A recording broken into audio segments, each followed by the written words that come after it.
Hello, everyone. Welcome to yet another episode of Courage Talks. Today on Courage Talks Season 2, I have a special guest, Nishant Bhardwaj, corporate leader, Ironman coach, and he's got an exceptional record of being the only Indian to run marathons in suits. Absurd as it might sound, let's hear it from the big man himself. Why does he do something crazy? Nishant? Hi, Hetal. Thank you for having me on the show. It is truly an honor to be able to come and speak with you. Having this particular podcast have had so many wonderful guests, accomplished in their own right. I feel honored, truly. Thank you. Hey, the feeling is mutual, man. I introduced you briefly, but would you want to give a more elaborate introduction for yourself? Certainly. So, I love to speak with individuals such as yourself. I have a podcast called Trifantry Chronicles. It's close to season 4 now. I'm a corporate leader. I head emerging digital ecosystems business at one of the leading organizations, BFSI organization. When I'm not working or creating content, I love to run. I love to train for Ironmans, and I help a few individuals also to pursue their dreams of doing an Ironman. So yeah, that's a little bit about me. That's quite exhausting, man. Seriously. You'd be taking up 10-15 minutes in your introduction every time you speak for an hour, right? Yeah, I try to keep it slow. In fact, I'll give you a small anecdote. I was listening to Naval Ravikant from a 2019 podcast when Uh-huh. he had appeared at a Joe Rogan episode. So there he was talking about how life can be so unidirectional, and most people end up chasing only one mission in life, which is to excel in their corporate life. They give their entire career or time or family time, everything to just one pursuit in life. So is the case with a lot of other people. So they are typecasted as only actors, only politicians, only startup guys. But he says that life can be truly meaningful and happier if you actually go out and pursue various things in your life, which are creative pursuits, which are of course professional and financial pursuits, but all, at the same time giving time to your family and trying to find that beautiful trifecta of creativity, happiness, and health. So if you can combine these three and not have a unidirectional life, I think you will have a much happier life. And that's what my pursuit is, just to go out there and try everything. I might fail, I might be really bad at things, but I love the journey and the process. Yeah, no, I think very well said. And the whole aspect of trying to do as much as you can, Yeah. ensuring that you don't feel that you underutilize yourself when you're on your deathbed, I think very critical. But all these words of wisdom, all these experience, I'm sure that's what we know you today, right? And I'm a regular follower of your podcast as well. But take us back down memory lane. What was Nishant as a child? Did you used to pee in your pants very often and trouble your parents? Tell us a bit about your childhood. Okay, so I hail from an army background. My dad was colonel in the army. My mom was a government servant. She was a joint secretary in government of Haryana. Served there with, proudly say this, she's worked with over 6 chief ministers throughout her 35 years of career. My dad is well served in the army, and that kind of set the foundation for my life. I ended up living across the country. I've done my schooling from 9 different schools. So yes, I did have nightmares every 1.5 years, 2 years when we were moving, because as a child it's very difficult to make friends, and suddenly when you start making deeper, meaningful relationships and friendships, you suddenly move to the next town, and that's completely in a different part of the country where the language is different, where the teaching methodology, food, everything is different. The way people look is different. The weather is different. But as much as everyone resists change, I think that's what has held me as an individual, and that's probably the case why I'm able to do multiple things at the same time while enjoying all of them, because I was always happy to have these change in my life, and never really getting uncomfortable. Of course you do get uncomfortable, but you would try to reduce the period of uncomfort as much as possible with the number of experiences that you keep on adding. So let me give you an example. Typically a child would only do a schooling in one school from class 1 to class 12, or probably in their entire lifetime you'll have two schools. But when you, let's say you've done a schooling from 9 different schools, then engineering in a different college, and then MBA in a different city, different college, what has happened is over the course of your 16 years of education, 15, 16 years of education, you have been in 11 institutions. So you have been able to move quite quickly, make new friends, new connections. And what that does is, instead of taking 6 to 12 months to adjust into a new environment, or sometimes don't even adjust at all, my period to adjust would have come down to maybe 1 day, 2 day, or 7 days. So that kind of helps you to be comfortable in the uncomfortable. And that's what I live by. That keep trying, keep doing new things. And all thanks to the Indian Army that I got that exposure. Yeah. Hope Wow. that answers the question. No, it does, and two words which you repeated: change and discomfort. Yeah. Embracing change and accepting discomfort, I think, probably is the secret mantra. But great to know about your childhood, and I do understand this whole shifting around every year or 2 years. I'm fortunate I didn't have to go through myself, but I know a lot of people doing that. Yeah. Talking about army background, and this podcast is all about courage talks, right? Hmm, hmm, Inspiration hmm, from hmm. my dad and my book Against All Odds, which is Yeah. all about my dad's story of courage. Yeah. Tell us some stories of courage from your background, your parents, your siblings, anything Hmm. which stands out as an example of exemplary courage, which has made you what you are today. Well, there are many. When you are in a constant stress environment, I think you're constantly trying to adjust to new lives, new ways. But a specific incident that comes to my mind is when my dad was detected with the stage 4 lung cancer. This was uh, around July 2018, and he was a model citizen, non-alcoholic, non-smoker, non-drinker, 5 a.m. guy, working out, ultra cyclist in his young days as well, in 70s, 80s. A Fauji who served in I high didn't even know altitude. they cycled. They used to cycle I in those suspect, days. that's why probably the genes would have transferred. And this I came to know much later. Only in my 30s I discovered that. Yeah. But yeah, so coming back to the story, July 2018, Colonel Inder Mohan was detected with stage 4 lung cancer, and unfortunately, nobody knew about it. Even there were no signs. Typically, if you're progressing from stage 1, stage 2, stage 3, stage 4, you would at least have some signs, some sickness. Directly, he was detected with stage 4, and unfortunately, the prognosis was that he would not survive even 6 months. Oh my. That severe it was. But at the face of this dreading news, he never gave up. He said, I will continue to fight. He did not even put any of us into discomfort. He was serving as director of ITFT group of colleges. You would not believe, he continued his job. He used to wake up in the morning, go to the hospital, get his chemotherapy done 3-4 hours in the day, directly go to the college, serve there throughout the day from 11 to 7, 6, 7, come back home. And chemo is not easy. Not at I all. Right. mean, the, you could be a warrior, you could be a Alexander the Great, but when it comes to chemo, it batters your mental, physical, emotional Yeah. states, No doubt about it. disrupts your sleep, gives you nausea throughout the day, gives you pains and aches throughout the day. But he never gave up. And he said that I will continue to fight as long as you guys are there with me. And, you know, unbelievable as it may sound, just to be able to encourage him, we started, sitting with him and only started speaking positive things, happy things.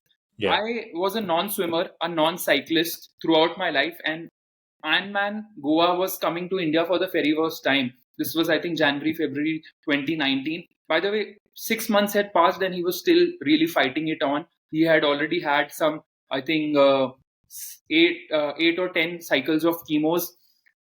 He did not give up, and then I signed up for the Ironman race, knowing fully well that I can't swim, just to be able to encourage him. Wow. Without having any background, I started watching YouTube videos, learned swimming by watching YouTube videos. And Oh, within 5 months of that, from not knowing anything about swimming, I bought a cycle, started riding, enrolled with a coach. And within 6 months of signing it, I did the Ironman Goa without having zero knowledge of swimming and cycling. And that kind of also helped him that, if my son is doing it, and I kept dedicating it daily that, Papa, see, I've done this today, I've done that today. And because you are an Iron Yeah. Man, how Yeah. difficult the journey, and first couple of races would be even more difficult. Yeah. But that kept him going, kept him going day after day, day after day. And that philosophy of not giving up, eventually we lost him on 15th May 2022. But from having only 5 to 6 months to live to actually living for good 4 years without giving up, defying all medical science, all diagnosis, prognosis, and logical thinking, uh, medical science, and he went on fighting. And I think that's what formed my character, that come what may, don't give up. Just Yeah. keep a calm, cool mind, keep going one day at a time, have a positive attitude towards life, keep encouraging people, and eventually I think no matter what difficulties you're facing, you will sail through. Yeah. No, quite heartwarming and totally relatable, right? I mean, my own dad had cancer in June 2019, late Yeah. stage. Only difference was prostate, and he lived on for about 12 months. And he was obviously inspired by my fitness regime, and Yeah. I still so very well remember you mentioned it. I would tell Dad, "You're son of an Iron Man. You're bigger than me. You have that in you to do that." And unfortunate as it might be, but it's events or incidents or experiences like this Hmm. which bring out the best in us, right? I mean, and I think we are structured that way, right? We wait for adversities Hmm. to pull ourselves out, right? Otherwise we always find niceness and comfort and Absolutely. feeling relaxed. No, but moving on, you have had a stellar career in corporate life as well. Any instance of courage which you'd want to talk about, courage at the workplace? Wow, that's a good question. As funny as it may sound, we are all always chasing numbers when we are in our corporate career, especially if you're in sales or marketing or B2B or anything related to growth. And the most beautiful thing happens is that you are giving day in, day out, and living and dying for those numbers. But let's say 10 years later, like today we are sitting, I've always been a sales and marketing guy. If you ask me, I would have spent sleepless nights for days when month end closing or mid month closing happens. But I kid you not, I don't remember a single number what we were chasing during those days and nights. And hence, it tells you, if you think about the number of races that you would have done, if I ask you today the first race that you would have done in 2014, 15, 16, you will still clearly remember the number, the timing that you did in that race, how you collected the bib, how you finished the race. So, I mean, life should be more about than just work. Yeah. And you should try to live those moments, create those moments which you are more passionate about. Yeah. Now, I'm not discounting anything about work. I am super passionate about work, and probably I do relate to what Narayan Murthy had said about if you want to be really, really successful, you should be working for 70 hours. Now, Yeah. that number itself could be very different for different people, because if you're in creative pursuit, or if you're an entrepreneur who actually not even working 70 hours, you're working throughout your waking hours. So that, Yeah. and you may not even call it work, because you're constantly at it. So if you're talking about just sitting in front of the machine and then working, probably that theory doesn't hold true. But at the same time, I think couple of incidences that come to my mind: when we were building Yono SBI, I was one of the founding team members, recruited very early on, and we did the 0 to 100 million journey. I was part of the 0 to 60 million journey, where I was leading the brand and social and digital. Uh, we had launched the app in around November 2017. I still recollect the date. It was 24th November 2017. Honorable then Finance Minister, Mr. Arun Jaitley, had launched the app. We started with all fanfare because it was a SBI product. But within a month, we started getting so much flack because there were shortcomings and limitations in the UI UX and the overall UX of the app. And we started getting hammered in the App Store Yeah. and Play Store, getting really bad ratings. But then it took a moment of courage, because we are on the topic of courage. There was a team formed of 4 crack people. We used to sit down day in, day out, throughout the night, throughout the day, shifting through the amount of negative reviews. And we were getting around 2,000 reviews on Play Store, which is so hard to come by every Yeah. single day. And Yeah. another 2,000 on social media. We used to sift through using AI tech and manual processes and go through all the 4,000 comments, comment on each of them, reach out to the customers, starting replying to the customers, identifying the top 20 problems to solve for a particular day, work on that with the tech team in a super agile way. And slowly, the number of complaints started coming down over a period of next 2 to 3 months. So I feel that, despite coming from a huge brand, some people say that you have all the backing of the funding and all of this. But my message to people is that funding may not solve the problem. Only brand will not solve the problem. Actually listening to the customers, giving your day in, day out. I remember you used to work for 16 hours a day also while we were working on this particular project to turn it around. So when push comes to shove, you'll have to really go deeper into the trenches and start listening to the customers. That's where you will find the solutions to your problem. And I think this actually turned it around. And today, Yono contributes to about 25% of SBI's new business acquisition. I think about 20% to the top line, bottom line of an institution like SBI. So that's massive. And it's a name to reckon with in the neo-banking sector. So that's something I'm really proud of. No doubt about that. I mean, app is something which I've started using initially, and I used to script so much about it. So now I know the point man to go to in case I face problem with the app. No, but fantastic experience. Yeah, I think in the IT industry there are umpteen examples of how under pressure, under duress, and unreasonable deadlines which are put on by people who have absolutely no idea how to go about doing it. Yeah. Brings in the best out of you, right? I mean, these pressure situations are where you really grow up suddenly, right? Moving on from corporate life, I know you like me, you love running marathons, but you tend to stand out, or you want to attract the female crowd by standing out with all those fancy suits which you wear while running. I mean, why? I mean, why do you go through this torture, man? Seriously, tell me about it. Okay, torture is probably an overstatement, and attracting females is also not the objective at all. I know you don't. I don't know you don't want to admit it on camera. That's okay. You will get me killed, and you. But that's not the objective. The objective has always been to showcase. See, I have been a fitness enthusiast for about 18 years. I've been trying to spread the message by being a practitioner, and at the same time spreading the message of data and science-based sports physiology, psychology, everything around fitness through my social media and my unidirectional purpose. This might be the only thing where I'm unidirectional, using Instagram as a medium to create awareness around science and data behind fitness and sport.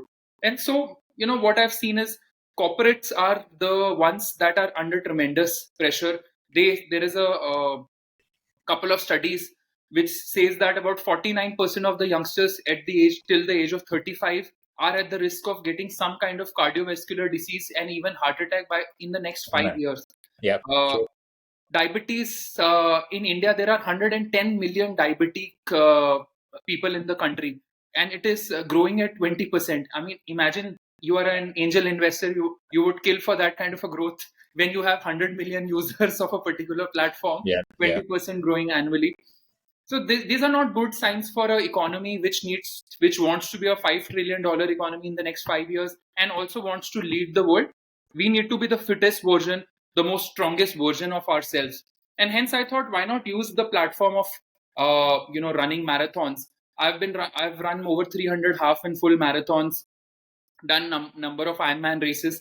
But TMM is a unique platform because TMM, there are 50,000 runners, but there are probably 10 to 20 lakh people coming and watching and cheering for you, and it's surreal. It's just beautiful. I thought, let's do something where maybe running this particular race might help just 10 people get inspired to come out of their comfort zone of corporate jobs and salary and this and that and all kinds of excuses. If we ask 10 excuses to anyone, you will give 10 excuses today that I don't have time, my boss does this, my spouse has that, I don't have the resources, I don't live in that particular area. But so then hence I thought, being a marketer, I thought, let's do it by visual way of showing the message, sending the message out. And hence the idea of running a full marathon in a business suit. that despite the discomfort, despite being tortured, as you said it, or Yes. tortured, if I can take out time, I can run a full marathon in a business suit, you can do it too. You can take out just 250 hours. I have this 250 hours fitness rule where I say that you just need 5 hours a week, 50 weeks. In 250 hours in the entire year, you can lose 20 kilos. You can run a full marathon. You can even do a half Ironman. You can put in 10 kgs of muscle.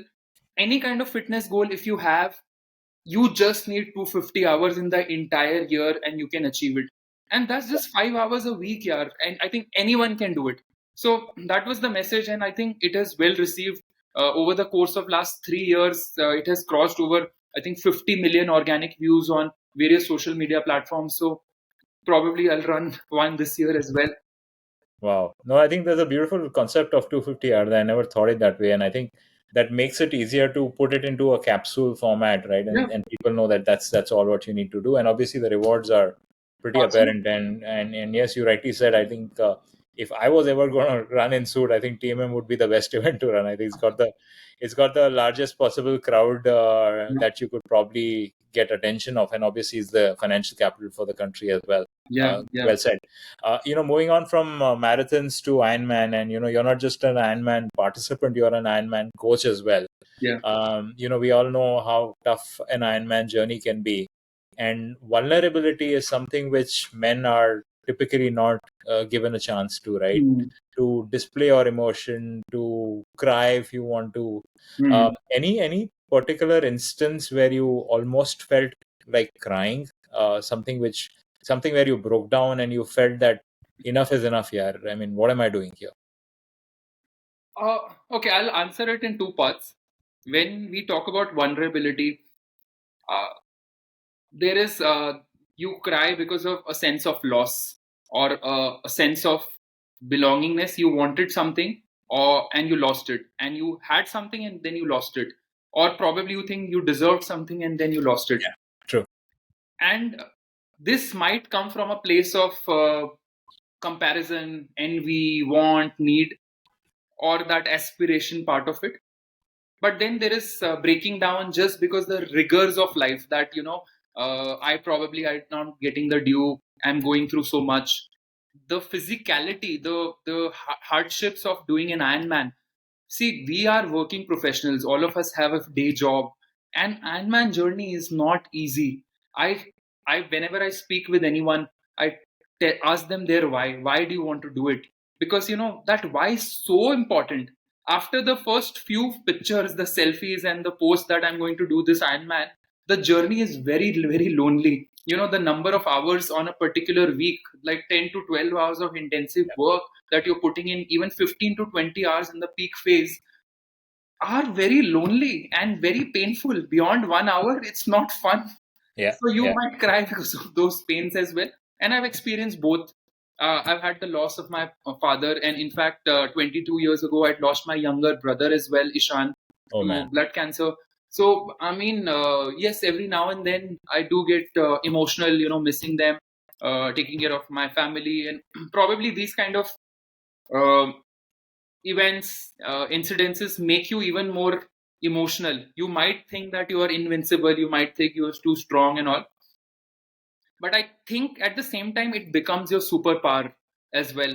I have stopped seeing it as my weakness. I probably use this pain to tap into this whenever I'm going through hard workouts, whenever I'm literally breaking down in life because of whatever professional, personal, financial, whatever reasons there might be. I think tapping into some of this emotional side and thinking that how they might be feeling when they were going through all of this and they kept on fighting. Why do I need to give up? So I think being emotional or being breaking down or crying can actually be your superpower if you can actually look at it and use it as a tool in your mental arsenal. Tap into your pain. Look at the demons that you have in your life, and everyone has those struggles. If you can actually rely into it, it can become a portion of actually going out there and fighting a battle which is not just about a particular pursuit कि मुझे iron man करना है या marathon करना है या फिर वो फंडिंग उठानी है. You can Yeah. actually use it as a way to enjoy the journey using the pain that you have. It could be like a gel to each of your workouts, if that makes No, sense. very well said. I think, yeah, and the training aspect is so true. I mean, if you had asked me that question, I always say, Ironmans are easy. It's the training which is the one which really makes you cry. Yeah, And you're alone.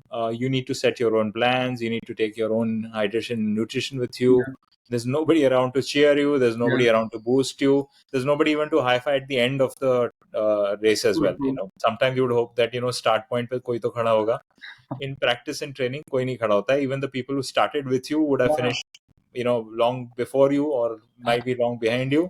There's nobody going to be around at the start point as well. And it's and that's where the real strength comes in, and that's where Mm, you build up courage, knowing the fact mm, that if I can do so well in training, mm. the actual event is just going to be a Yeah, cakewalk, right? No, fantastic stuff. Last I would probably touch upon, you're a podcaster, and it's not easy, getting hold of people and setting these things up, right? I mean, you've been the one who's I've looked up to from a technical support perspective, if you may call it. And I think the kind of precise work that you go through in terms of the whole process. Anything or share about your podcasting journey? Something which stands out in terms of experiences, something which the listeners can relate to yeah, when they start their own podcast. absolutely. So, you know, I think everyone should have a podcast. It might be a bold statement. It might say, some people might call it a, It might be creating a lot of competition for us. that's fine.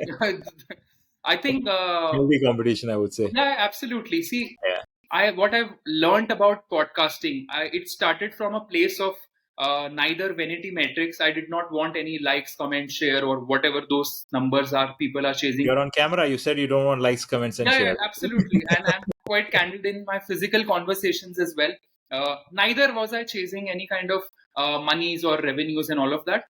If it happens, I'm happy about it. That's also something that I would like to put it on the camera. But yeah, that being said, what has happened is I started my podcast around July 2020. So I've completed 4 seasons of it. It's been 4 years. I met to get to meet incredible people such as yourself. I've met people from around the world, from US, Canada, UK, Australia, New Zealand, Dubai, India, Nepal. So many different countries. Singapore. People who are Everesters, Arjuna awardees, people who have done multiple ultra marathons, they are working with NASA on longevity. They are running their startups, CEO, CBO, CXO, Ultramans. So what has happened is all these people who achieve at the highest level would have spent at least 20 years and not 10 years. The 10,000 rule does not apply to these people. That's for building slightly better than mediocrity. These people would have spent 20,000 hours or maybe 20 years, 30 years.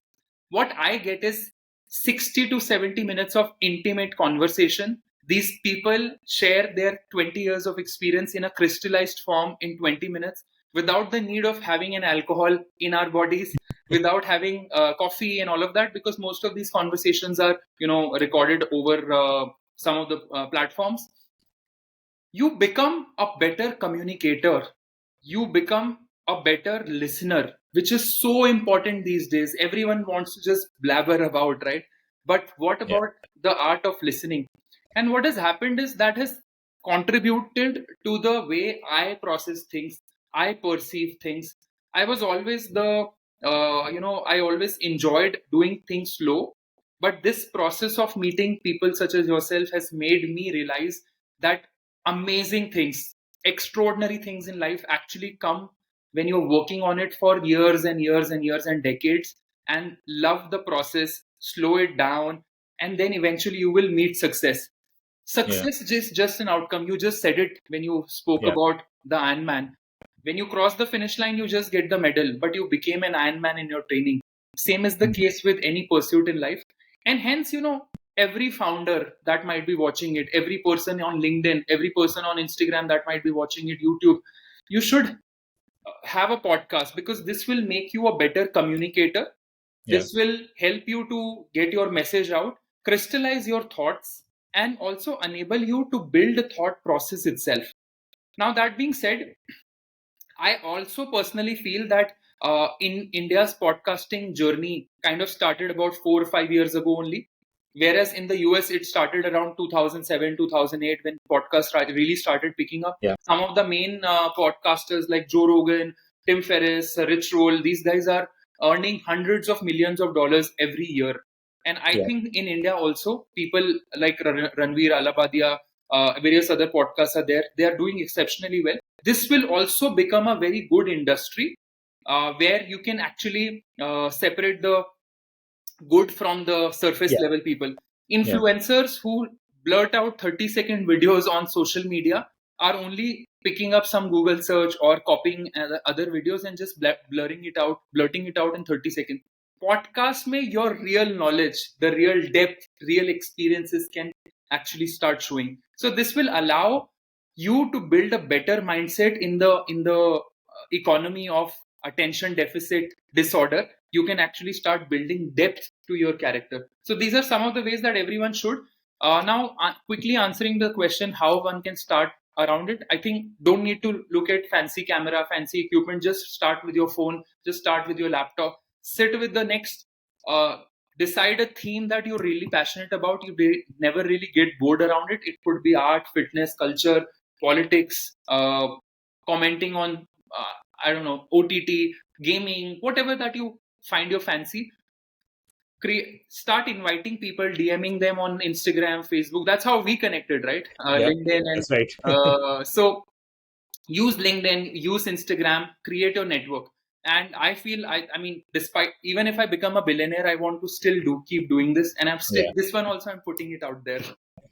No, fantastic. No, it's very well said. I think podcasting as a art might be perceived to be difficult, but once you start doing it and you get a hang of it, I think you can probably do multiple of them at the same time. No, Absolutely. it's been fantastic talking to you, Nishant. I think right from corporate life to Ironman to marathons to podcasting, we discussed a lot, and I'm sure the listeners will get a lot of inspiration to do a lot of courageous act. Depending on whatever they choose to. Yeah. Any parting thoughts? Anything you want to leave the listeners with? Something very crisp and Sure. something which they can remember you for.